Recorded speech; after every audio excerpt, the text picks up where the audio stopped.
আমার ছেলেকে ফিরে পাওয়া পর্যন্ত আমি এখান থেকে যেতে পারবো, আমার ছেলেকে এখানে রেখে যেতে পারবো আমি।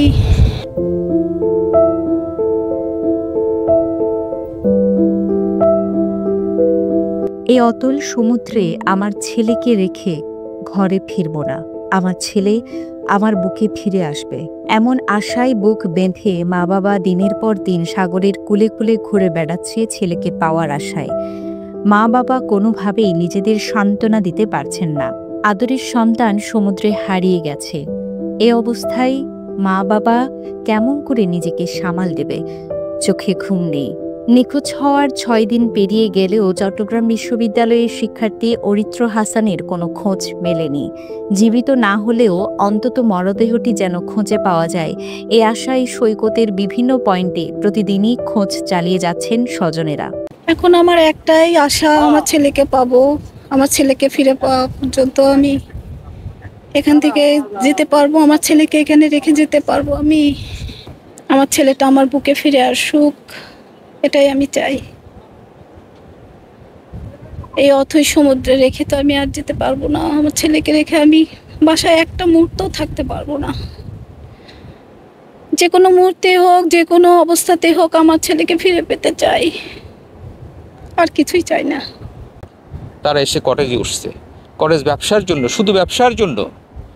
তারা কোনো প্রকার নিরাপত্তা মেজার্স ছাড়াই, নিরাপত্তা ব্যবস্থা ছাড়াই এই বাচ্চাদেরকে তারা ওখানে জায়গা দিছে।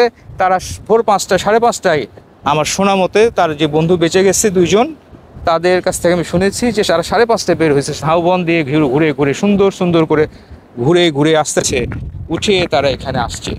তা বীজ তাহলে এখানে কেন লাল পতাকা থাকবে না? কেন বিশাল একটা বড় একটা কঙ্কালের ছবি দিয়ে এখানে টাঙ্গিয়ে বিলবোর্ড আকারে ঝুলিয়ে দেওয়া হবে না? কেন সশস্ত্র প্রহার থাকবে না?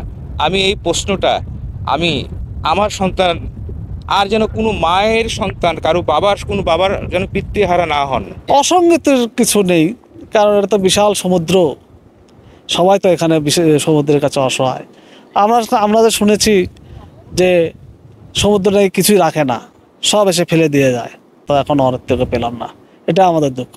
একটা বোতলও থাকে না, 3 জনের মধ্যে 2 জনকে পাওয়া গেল, শুধু আমাদেরটাই পাওয়া যাচ্ছে না। এটাই আমরা বুঝতে পারতেছি না কি ঘটনা। উচ্চ নজরদারি থাকে, নিরাপত্তা ব্যবস্থা যেন জোরদার হয়, এটাও আর কি আমার আকুল আবেদন প্রশাসনের প্রতি। জেলা প্রশাসন, লাইফগার্ড ও বিচ কর্মীদের পাশাপাশি গত 12ই জুলাই থেকে উদ্ধার অভিযানে ড্রোন নিয়ে যুক্ত হয়েছে বিমান বাহিনীর সদস্যরাও। স্পিডবোট নিয়ে মহেশখালী, সোনাদিয়া, নাজিরার টেক সহ আশেপাশের এলাকাতেও চলছে তল্লাশি। 6ম দিনের মতো যে বিশ্ববিদ্যালয়ের শিক্ষার্থী অরিত্র হাসানের মরদেহ এখনো পর্যন্ত আমরা খুঁজে বেড়াচ্ছি। কক্সবাজার জেলা প্রশাসনের সার্বিক তত্ত্বাবধানে বিচকর্মী এবং সিসিএফ লাইফগার্ডের সদস্যরা আমরা বড় ট্রলার নিয়ে একদম মাঝ সমুদ্রে যাব খোঁজার জন্য। কিন্তু বৈরী আবহাওয়া এবং সমুদ্র সৈকত উত্তাল থাকার কারণে যে ভাসমান অবস্থা থাকলে কিনারায় পৌঁছাবার একটা সম্ভাবনা রয়েছে, তাই আমরা 2টি বিচ বাইক যুগে নাজিরার টেক থেকে একদম গিয়া পর্যন্ত, ইনানি বিচ পর্যন্ত যতগুলো বিচের কেন্দ্রিক আছে এই জায়গাগুলোতে আমরা তন্ন করে খুঁজছি। গত 8ই জুলাই সকালে চট্টগ্রাম বিশ্ববিদ্যালয়ের ডেভেলপমেন্ট স্টাডিজ বিভাগের 3 শিক্ষার্থী বন্ধুদের সঙ্গে হিমছড়ি সৈকতে গোসল করতে গিয়ে প্রবল ঢেউয়ের তোড়ে নিখোঁজ হন। তাদের মধ্যে KM সাদমান রহমান সাবাব ও আসিফ আহমেদের মরদেহ উদ্ধার হলেও এখনও নিখোঁজ রয়েছেন বগুড়ার দক্ষিণ সনসনিয়ার 22 বছর বয়সী অরিত্র হাসান।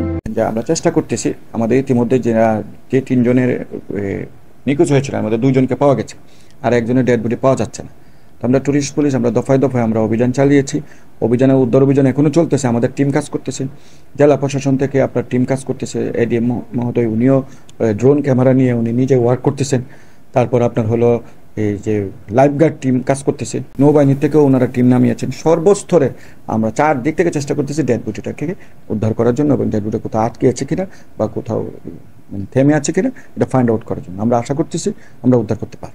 অরিত্রের পিতামাতা ও স্বজনেরা মরদেহ খুঁজে পেতে স্থানীয় প্রশাসন সহ সবার সহযোগিতা কামনা করেছেন।